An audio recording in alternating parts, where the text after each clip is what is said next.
The way I define mutual aid is very different from a charity. At the heart, it's the fact that there aren't any specific givers and takers.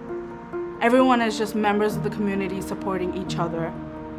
I was born in India and I moved here 14 years ago. As an immigrant, I've always been craving that sense of belonging. I want to feel a sense of comfort in my own area.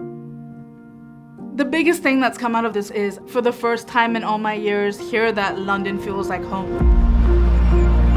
In the early days of lockdown, I read about the mutual aid networks and noticed there wasn't one for Kentish town. 5 minutes later, I had set up the WhatsApp group. We had about 200 people join the group, not necessarily people that were volunteering, even the people that needed the help. Connections between neighbours can truly be life-saving.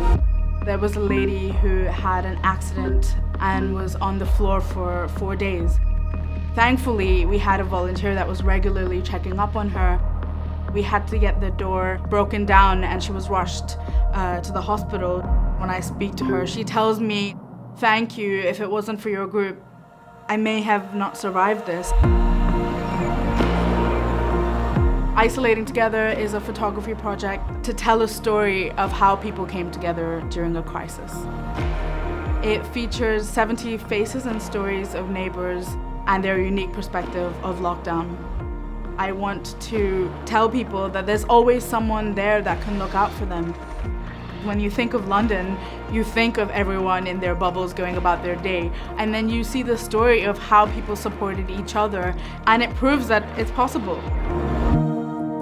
Starting the mutual aid group really changed everything. I walk down my high street now and I'm bound to bump into someone I know and have a random conversation, and it's about that human connection, and that's really what's fulfilling to me. And I think it's going to be a long-term sense of belonging. It's not temporary.